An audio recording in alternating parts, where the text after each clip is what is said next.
India, what's the current state of autonomous vehicle and truck policy? It seems to be changing a lot, especially when you look state by state. And the federal level, there really doesn't seem much movement. Yes. Well, first of all, Grayson, thank you so much for having me. And hey, everyone, glad to be with you. I think you have to look at it from the two levels, right? So there's the state level policies where things are advancing pretty rapidly, both in favor of autonomous vehicle deployment and against autonomous vehicle deployment. Those that are in favor at the state level usually authorize level 4 or level 5 systems to operate on state roads, provided that they meet specific safety and operational requirements. But at the federal level, stalled out. Entirely pun intended. To unlock AVs, it is literally as simple as passing legislation that the House of Representatives already passed in 2017. And that's the Self Drive Act that is led by Congressman Bob Latta. Of course, since 2017, things have changed. The technology has matured, so there are some changes. But as it stands right now, the states are moving and the federal government is stuck in limbo. We don't have manual cars very much unless you're on a track, so the clutch thing's clever. Now we have electric. You hit turn on and go, or if you're in a Tesla, you just get in it and go. You have an advocate on the Senate side of Senator Thune, who's been very vocal about both autonomous trucks and autonomous vehicles. Senator Thune is an ally of President Trump. If President Trump wins the presidency to become President 45 and President 47, and the Republicans take the Senate, do we see any movement there to push us along? And I say it with the caveat that there are a lot of China hawks on the Republican side, and this is becoming a very big China issue as well. Yeah, I agree. Senator Thune is a great champion. He's also in the running for Senate Majority Leader or Minority Leader, depending on how the Senate races go. I think the potential power of a Trump administration would be to install a Secretary of Transportation that is actually interested in moving the autonomous vehicle needle.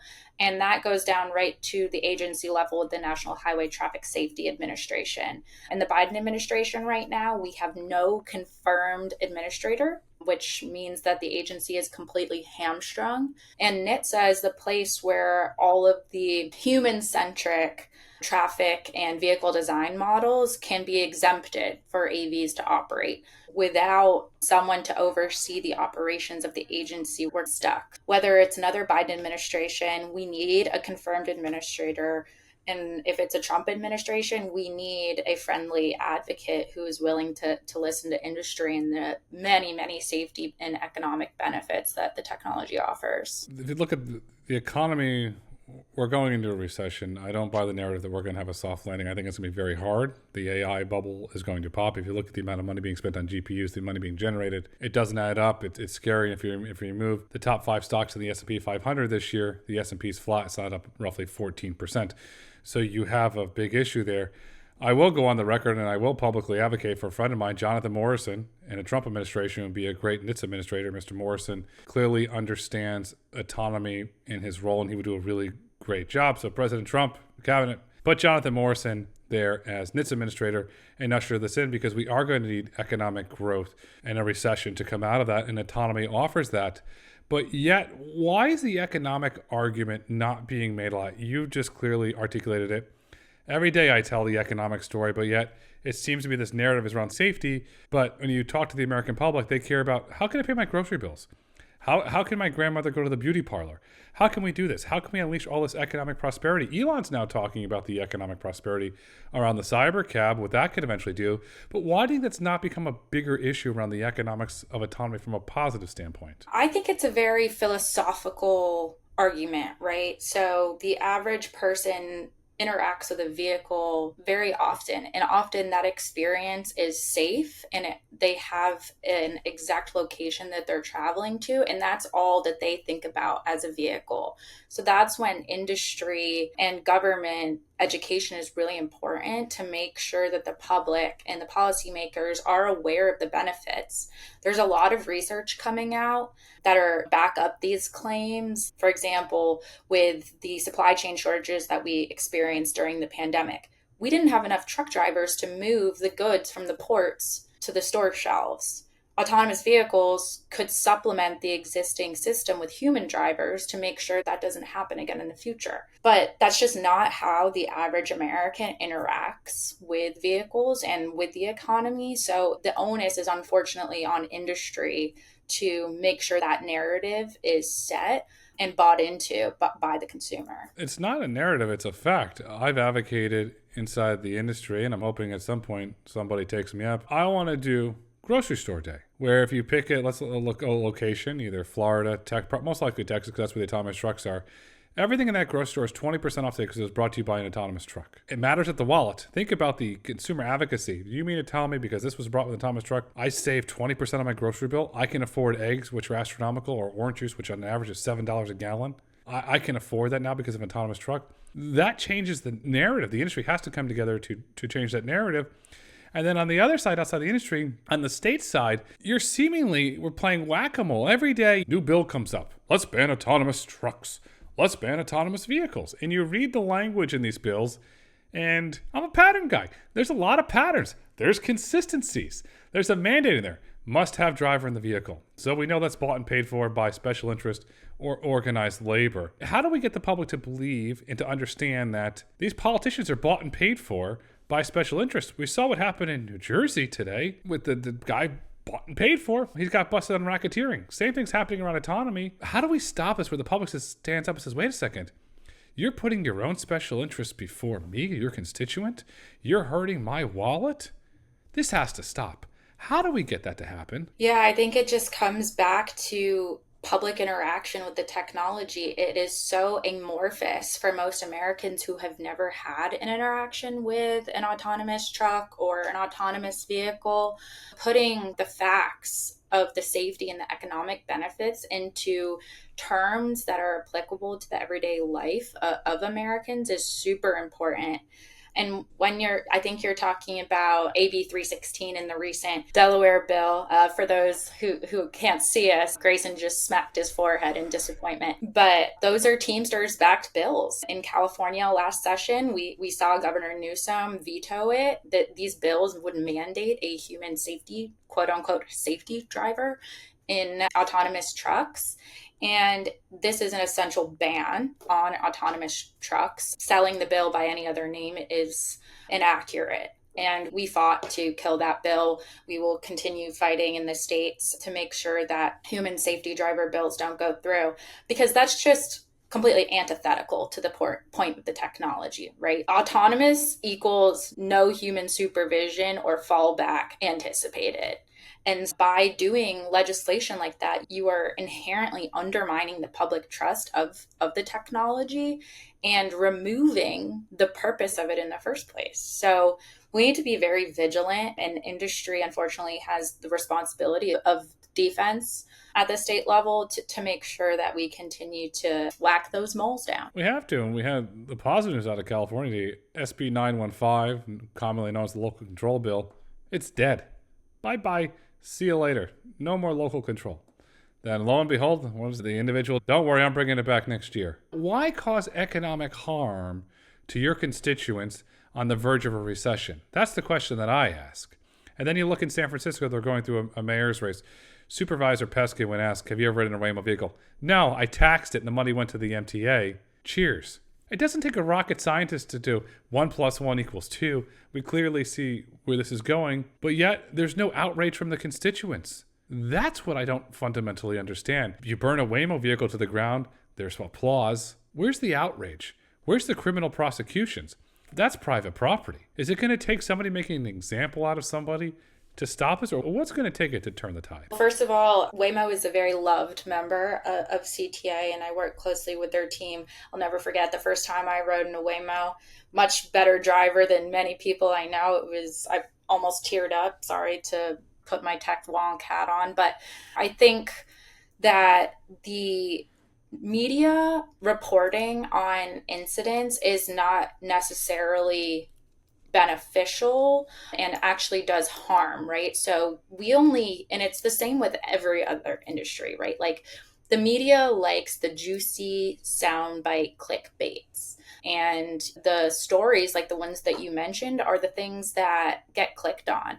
So until the media starts reporting on instances where the technology works and the benefits of it on a very consistent basis, as they do with the negative events that unfortunately happen sometimes, like with human driven vehicles, I don't think that there's going to be a shift. And of course, policymakers are very susceptible to public perception, and it's an election year in Congress, in the Senate, in the state races. I think that in an election year, it is very difficult for there to be reason and logic. They are all trying to get the vote, and the calculus might be that this doesn't benefit their base. I think election years are random, and we can't really base it off of what happens in election years. There's a lot of kooky stuff. You have the news bill working its way through the California Senate, which would effectively ban news on digital platforms because of the way that they want to tax it. It's scary. Then thinking about banning AI. You ban AI, California's economy, I'll say right now it's going to crater. They'll say, see you later. There's a big lack of common sense. And I spoke to a reporter at a major tier 1 newspaper. I said, why all the negativity? Why do you do this? And this reporter looks at me and he says, you don't understand how much ad revenue we make. These things get clicks and our ad revenue goes through the roof. So the editor wants more negativity to drive more ad sales. Well, you can't advertise tobacco on TV. What if you couldn't advertise against negativity on autonomy? Getting draconian on you, that would stop really fast. And on the other side of this, it's an epidemic in this country. Smartphones. The Surgeon General came out, wants to put a warning on social media. I don't necessarily agree with that. I think that's overstepping the bounds. But the unfortunate fact is there's an epidemic in this country of addiction to smartphones for young children. Over the next 3 to 6 years, these children that were born in the 2010s are going to start driving. And when they get behind the wheel for the first time, the phone's magically not going to go in the glove box. It's not magically going to go biddity boppity boop. Away it goes. It's not going to go into a lockbox. It's not going to sit at home. And if your parents try and keep it home, you're going to sneak it in the car. The roads are only going to get more dangerous. There's books now being written on this. But yet when I speak to policymakers, speak to elected officials about the epidemic with smartphones and children when they get ready to drive, that's not a problem. That's not a problem. But yet, and then you ask them, say, okay, well, if you look at the driving statistics in California, DUIs for pot and driving when you're high, those are up. You ask about that from distracted driving. No, that's not the point. These vehicles are very dangerous. When does data from economic reality set in? You have the driving high data. You have the distracted driving data. This is government data. This is not Grayson hiring a friend to get data. When do they actually look at data and say, wait a second, there's something here and there's a way to solve that? It's called autonomy, because the Waymo car doesn't smoke a bong and drive, doesn't stare at a phone. It has one mission, to get you from point A to point B safely. But yet, you can't say that. They don't want to hear that. Well, I think that is a systemic issue to this entire industry, right? I would hazard to say that it's an epidemic how many people are dying on American roads, right? It's over 40,000 people per year. Imagine 20 planes falling out of the sky. There would be an immediate remedy for that. But for some reason, because it's terrestrial travel, it isn't treated as such, and we're desensitized to it. So until people wake up to the reality and have the conviction to say that these people dying is not acceptable and we need to actively try to solve this problem, it's going to persist. Secretary Buttigieg has this pretty famous quote, and he says, even if autonomous vehicles are safer, they will always be ridiculed over a human driver. And so if we put that into statistics, let's say autonomous vehicles are way safer and there's a lot of data to show. Waymo actually ran simulations of traffic incidents in Phoenix and found that their autonomous vehicle would have avoided every single one of the incidents that a human driver was involved in.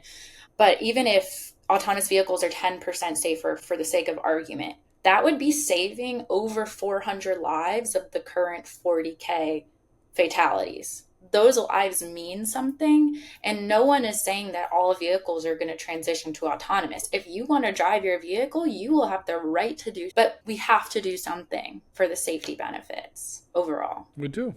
The roads are dangerous. People do silly things. They misbehave. Do we need to have a vagabonds moment? When the vagabonds is when Thomas Edison, Henry Ford, and Harry Firestone went around to build trust in the motor vehicle when we're transitioning from the horse and buggy to the vehicle? Do we need to have that vagabond moment where Waymo gets together with crews or the trucking guys get together and go city by city? And there's another example from history to build trust with planes when Charles Lindbergh did the Spirit of St. Louis tour around the country to build trust of flying. Do we need to have one of those major monumental moments in order for autonomy to truly break through? Yes, I think so. The companies are already doing a lot of these kinds of partnerships. They're working with medical providers to deliver medication. They're working with community colleges to make sure that engineers have the adequate training that they'll need to fix issues with autonomous vehicles. I think that it makes room for organizations like the Partners for Automated Vehicle Education that I serve on the board of to have this national campaign. Unfortunately, that requires a lot of resources. And so having a space for industry to convene, to be able to brainstorm how best to communicate this to the public and to policymakers would be very valuable. Is that venue CES? I would love it to be. And that's the point of us bringing out government guests. Last year at CES, we had just under 200 government guests, and we gave them a curated experience of the show floor. And the reason that we do that is to ensure that they have hands-on experience with the technology so that it removes them from the academic and philosophical nature of DC and state legislatures and show them the actual technology that they're legislating. It's real. It's in the physical plane, not just in the words of a bill. And so, yeah, I would love to invite everyone who's interested in having a conversation like that to CES next year, and we'll try to figure it out. It's so important. I've been on several of your tours. I met with countless politicians at CES, and the excitement and the smiles on their faces when they can experience the technology firsthand and ask questions, because you have a gentleman from Chandler might ask what is next for Waymo. You might have another gentleman from Northern Florida or a gentleman from Kansas. They'll ask different questions around the technology, and they get really excited about it. I remember years and years ago, you did the Bell Helicopter Uber Elevate, and that was a big excitement with a lot of the elected officials that year. Mark Moore then at Uber Elevate was very kind to sit down with these elected officials and explain to them how the EV tolls will work, and there's a lot of excitement. That's on the automotive mobility side. Is there a general theme that you see when elected officials go to CES, what they're most excited to learn about, to experience? Is it going to be AI, or do they just want to go see the really cool TVs that you have on display in Central Hall? I'm not biased because I'm trying to cater to this audience, but West Hall and the autos are, of course, the biggest hit. Definitely AI is up and coming, and you'll see that through CES 2025. Everything's going to be connected to AI. Interrelated to that issue is digital health. Policymakers are super interested in helping find ways that they can make their constituents' lives better and give their communities the tools to do that. And often AI-powered digital health solutions is a way to do that. But yeah, at CES, we continue to see growing automotive presence, and we expect those trends to continue. Will autonomy continue to play a large role in the future of CES going forward? 100%. Funny you say that because people joke that CES actually stands for the Car Electronics Show. We're one of the biggest, if not the biggest at this point in time, automotive shows across the world. And so when these companies and the manufacturers, software developers have new products to bring to market, they want to do it at CES because of the exposure and the media opportunities that the show provides, as well as engaging, especially in the emerging technology field, with policymakers. AV companies love to come to CES because of the government guests that we bring, because they are so pivotal in being able to deploy their technology and bring it to scale. So I think that's what sets us apart from some of the other auto shows. Looking to the future, do you ever see CES being used to make a major policy announcement as it relates to the future of autonomy, because you have everybody captive in West Hall, that all eyes are on West Hall to see what's coming? I would love that to be true. And when we have an announcement to share, I will definitely make sure to come back on the podcast to do that.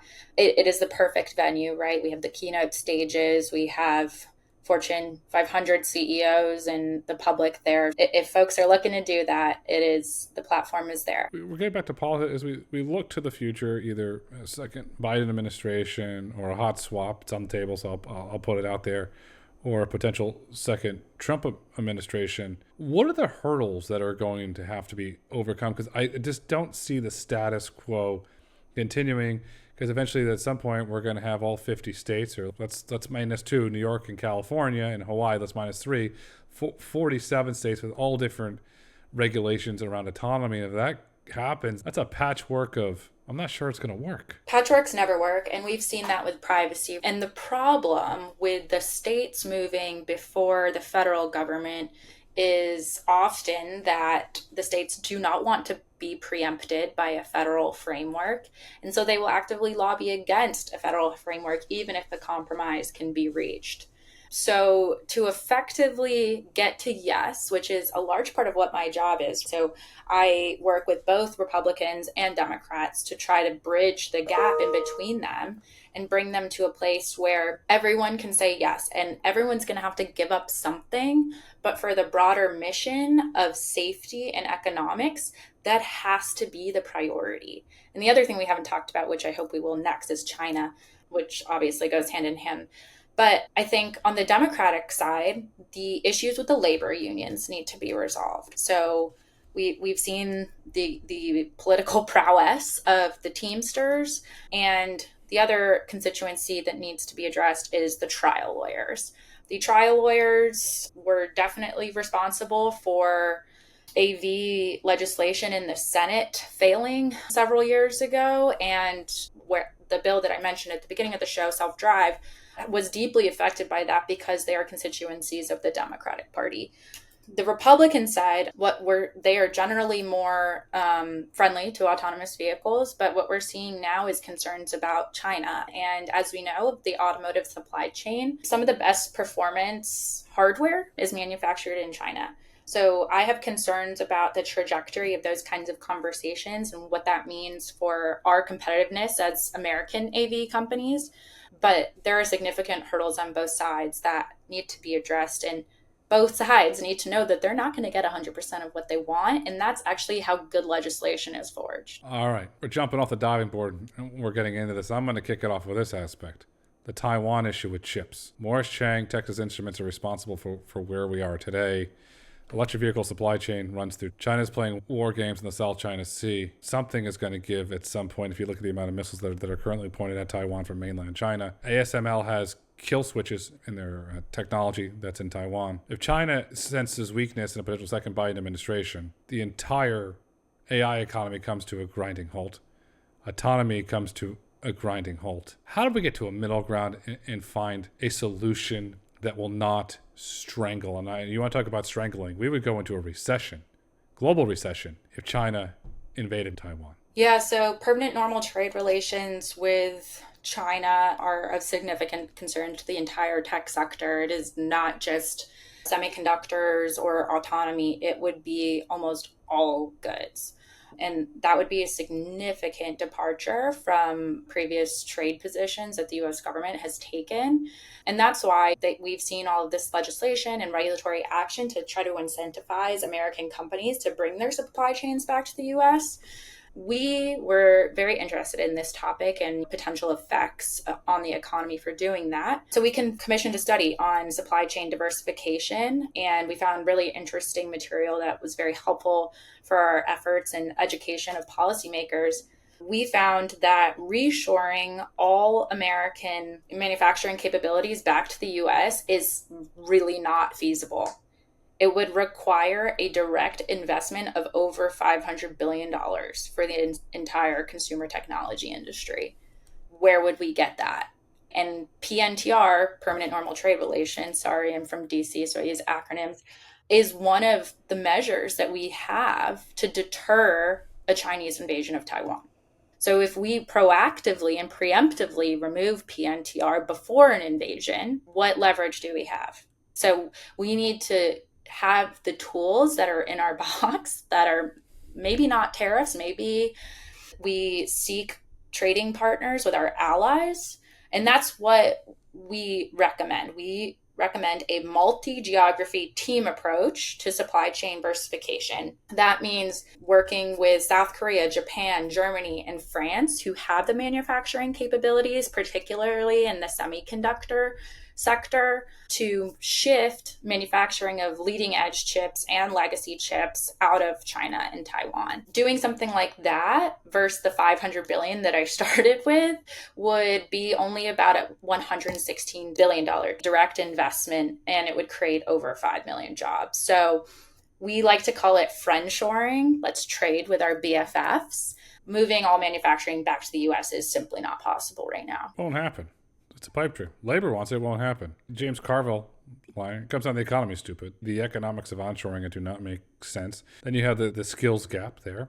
You have the culture class, which we're seeing with Taiwan Semi and Arizona. Oh boy. You can Google that one. That's an interesting one there. France has some of the most skilled technicians I've ever met. I've been fortunate to tour factories in France.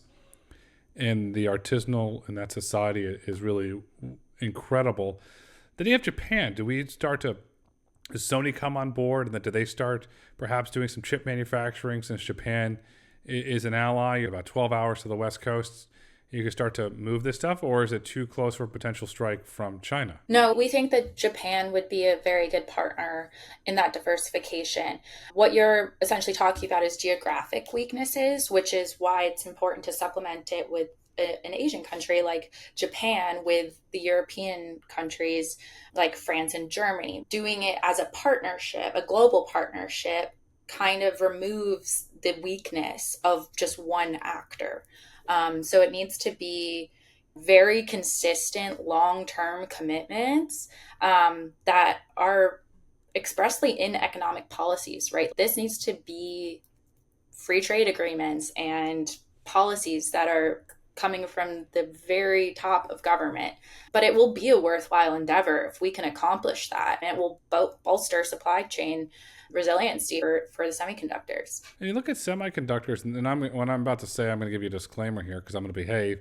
This is an SEC public document filings. This is not hearsay. It's an SEC public filing documents under the risk section. ARM is controlled by the CCP.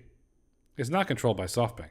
ARM China has a majority share vote there. That's a major political risk, and I'm not going to say it's up there with Huawei, but it's a major risk. The fact that there was multiple pages in their filing to go public around the China risk. We're shifting to low power. Why is that risk not being highlighted? Because I sit here, I'm like, oh, I got deja vu. History is repeating itself again. It's rhyming. The EV supply chain all runs through China. The minerals go from Australia, go right to China. Switch to this. Now the low power is going to run through China. It just seems from a policy planning standpoint that staffers are not waking up and really diving into the minute details of corporate structures and corporate ownerships of how this technology is going to go. I agree with you with the geographical diversification. That has to happen. If a missile goes into Taiwan, or you have a typhoon, or something goes into Tokyo, you've got a lot of issues. So I agree with that. But why is somebody not diving into the minute corporate structure of the ownership there? It's very complicated. If you look at CCP strategic plans, which I've had the misfortune of having to do, the way that corporate structure is designed over there, and there's weird caveats like what percentage of your voting share is blank and what's there, right? So a lot, again, it's elusive. And how do you judge that? And the answer right now is not to completely turn away from China. And nobody wants to be xenophobic, but we need to be very vigilant with national security concerns. And so I think balancing that line is very difficult. And we've seen the Biden administration and Congress grappling with that over the last few months with the TikTok bill, the data broker bill. There are instances where legislation has passed that tries to contemplate these issues, but they've run into challenges because there are significant contextual issues that need to be resolved, and probably on a government-wide scale before any conclusive position can be really announced. Something has to give. You look at the mental deterioration of young people on TikTok, and I sound like I'm a grandpa, but I'm not in a senior citizen home, but I sound like grandpa. It's scary. There's data to back it up there. And there's furthermore data. Nikki out of Japan has done a really wonderful job reporting on this. China's accelerating. The New York Times actually has done it too, is accelerating autonomous vehicle policy. If you dissent against an AV, off to the gulag you go. The New York Times reporting, not hearsay, New York Times reporting on that one. The Nikkei's reporting on China clearing the way from regulatory hurdle for the growing rapid scaling of autonomous vehicles. China sees it as a growth market. They see it as another economic engine that they want to export to the world. BYD, it's in the Americas now. It's in Mexico. It's in Trinidad and Tobago. They opened a dealership. The vehicles are there. They're right off our shores. Not 90 miles off Cuba. Russia's there with subs right now. But BYD's coming. They view autonomy as another great tech export. Does that accelerate AV policy at the federal level when there's all this documentation of what the CCP is doing to try and control and own this industry? It should be, right? That is the logical impetus to move. But we have to have the structures in place to be able to do that. Right now, the administration has shown almost no interest in moving AV policy. As I mentioned, we don't even have a NHTSA that is at its full capability to be able to implement anything that Congress passes. So the implementation of the policy is just as important as getting it done. I am hopeful that Congress can start to understand that this is a national security issue. This is a space race. We have to be the ones. And Congress needs to say affirmatively to the American AV industry that we stand behind you and we will help you compete. And if that does not happen, I fear that the status quo of fatalities will continue and China will gain a lot of economic power.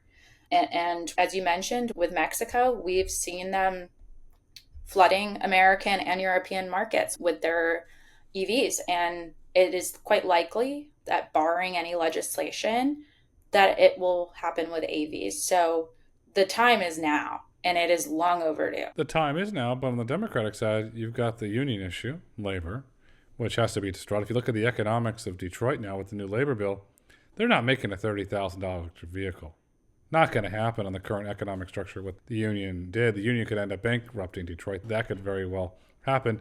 And then you have the trial lawyer issue, which you brought up. Why has nobody sat down and looked what the trial lawyers have done in Florida and other regions around the United States as it relates to insurance? Jacking up car insurance, jacking up hurricane insurance, filing all these things. You get hit in an accident, 1-800, call me, I'm the lawyer. I'm going to make you a lot of money. People make this stuff up. Why is there not tort reform? That's what we need, tort reform.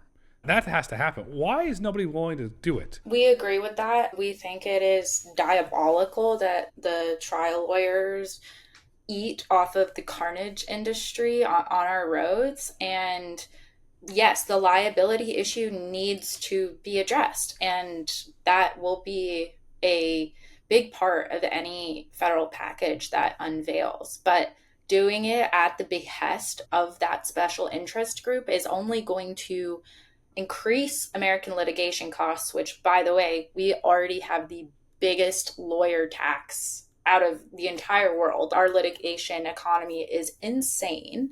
And if the reason for us doing any legislation like this is safety, does that actually have anything to do with it? Or is it just access to the courts? So we need to be very intentional with how we frame the purpose of any federal framework and why we're pursuing it. Are we pursuing it to make the legal profession money? Because great, if that's what we're doing, then invite the trial lawyers to the table. But are we doing it to save American lives and compete with China?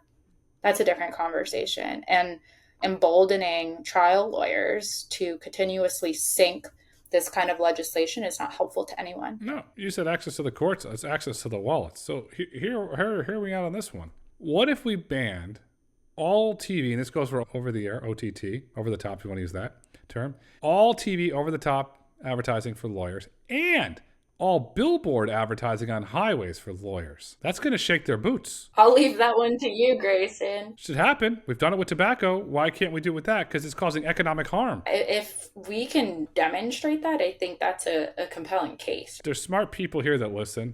Put some numbers together. If you figure it out, I'll have you on and let's go through it, because I am pro-U.S. economy, and doing that would be good for the U.S. economy. Then you want to look at other wacky stuff that happens out there in policy. AM radio mandate.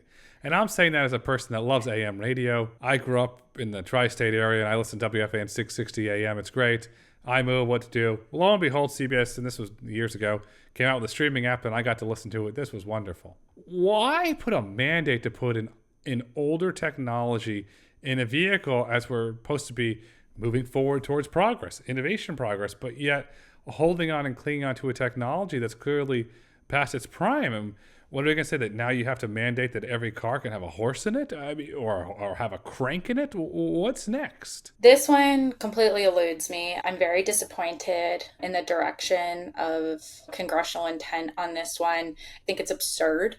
Mandating a century-old technology. We're talking about analog AM radio. For those of you that have modern vehicles, you likely access AM radio through streaming devices like TuneIn or satellite, anything except for analog, essentially.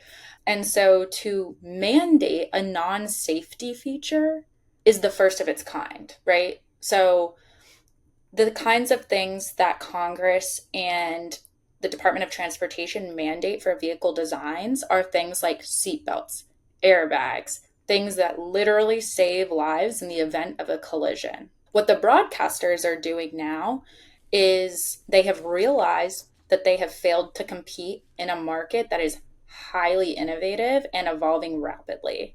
So now they're seeking to mandate their failing business models so that they do not have to update their technology. The other important thing to talk about is why just analog, right? Like, why wouldn't they be okay with mandating access to AM radio through satellite or something like that?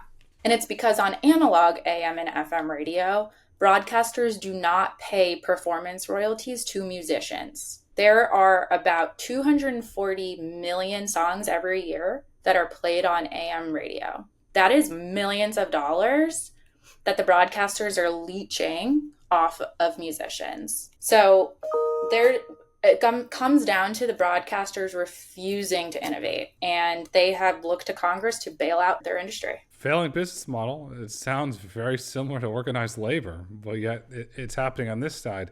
Could you imagine if Spotify said, no, we're not going to pay PROs? Irving Azoff, Lucian Grange would be out there with pitchforks going bonkersville over this. Taylor Swift would be hitting the fan. Yes, she makes her money on touring, but be bonkersville. But yet they are trying to use their political clout to do this, to support a failing business model. EVs have a lot of electrical components. I had a guest on last week, Dr. Matt Markle, who's a radar expert, and he was breaking down interference. This gentleman is fascinating. Radar interference and the way it goes. Radio waves come off of AM radios, very similar to radar. What are we looking at? Are we looking at thousands of dollars per vehicle because of the radio waves that would be coming off this transmitter? It's not like you can just plug in a USB stick and say, aha, we met the mandate. Yeah, so for EVs, this legislation would be specifically problematic. As we know, there are thousands of electrical components in electric vehicles, batteries, computers on wheels. There's not space in a vehicle to retroactively add in an analog AM radio tuner. So what happens with EVs and AM radio is Star Wars sounds. That's literally the only way to describe it. Like, it is inaudible and is not a very satisfactory listening experience. It's impossible to completely fix this issue. This just comes down to science. Radio waves interact, and that's what happens in this instance. So automakers can install shielding and filtering, which essentially isolates the AM radio waves inside the vehicle so that it has a better chance of being audible. But this is really expensive, and the shielding adds weight to the vehicle, which, as we know with EVs, the more weight, the less charge. And for makers that make EV models, they would have to completely redesign their vehicles to figure out how to shielding. And with the money that's going towards resolving the issue for EVs, that's going to take away from investment in R&D and things like AVs and ADAS. Automakers have finite resources, and that's what they're working with. So over the next 7 years, the AM Radio for Every Vehicle Act, for electric vehicles alone, not including hybrids or ICE, it would be a $13.9 billion mandate over 7 years. And that used to be called an unfunded mandate, but apparently nobody cares now. It's called a tax. That's a $13.9 billion tax on the American consumer. I'm going to ruffle some feathers here. Will AM radio and traditional science even be around in 7 years? That's right. That is right. And you're exactly right. The commit people responsible for paying the difference to write this legislation, it will be passed on to the consumer because not everyone wants AIM. There are huge parts of the population that don't want to do that. And so making someone pay for something that is not their consumer preference is completely against free market ideals and is why we have been so loud and vocal in opposition to this legislation. It's economic harm. It's an economic torpedo. We're on the verge of a recession, yet you want to throw an economic torpedo into this mix, which I go to this a lot, and this is becoming probably my favorite word now as it relates to politics, common sense. When does common sense actually come into play? It's an election year, so I'm not sure we'll go a while. We're in lame duck mode for the most part. I'm hopeful that when a new Congress comes and hopefully I am successful in warding off this mandate, that reason and logic prevail. Because right now it is simply not. We need reason, we need logic, we need American ingenuity, we need American innovation, and we need a strong American economy. India, in your opinion, what does the future of AV policy look like? I think it looks very similar to what it does now. It looks like consumer education. It looks like need for compromise. I need lawmakers to realize that they need to work together on this. And when those ideals are realized, I think that but any impetus, for example, factors that make it necessary to expedite the policymaking process for AVs, I fear that all. But it's the job of folks in industry to be able to go to policymakers, demonstrate the safety and economic benefits, and make their case. And unfortunately, that is, again, very resource intensive. And to be on the defense all the time in the states while you're simultaneously trying to get something done at the federal level is really, really difficult, and it's a dance. So navigating the political realities at the state and federal levels is really important. But I remain hopeful, really excited. I mean, as I said, I have been in AVs before, and it's incredible. And if anyone has the opportunity to be in one, they got to do it. It's so cool. You have to do it. It's time for the autonomous vehicle and autonomous truck industry to go on offense. We can't keep playing defensive chess. We got to go on offensive chess. It's now our General Patton moment. It's the time to move the tanks. Is now. Look at the success that the crypto industry has when they went on offense. Boy, oh boy, they're not making it too easy for Elizabeth Warren to get reelected in Massachusetts of all places. We have the resources. We have to come together and go on offense.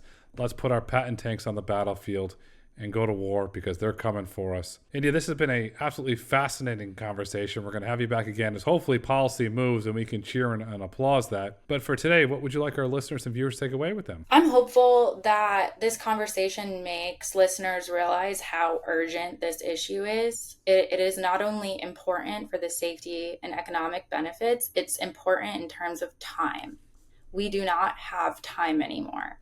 We had time in 2017 when self-drive first passed, but to ensure that we do not cede the AV industry to China and our adversaries, we have to move now. Fortunately, that may mean that we have to give up some things that industry has long advocated for in AV legislation, but we just have to have something at this point, something that is workable. We have to move. Autonomy is good for the economy. The future is bright. The future is autonomous. The future is a national federal framework for autonomous vehicles and autonomous trucks weighing over 10,000 pounds. India, thank you so much for joining us on the road to autonomy today. Thank you so much, Grayson.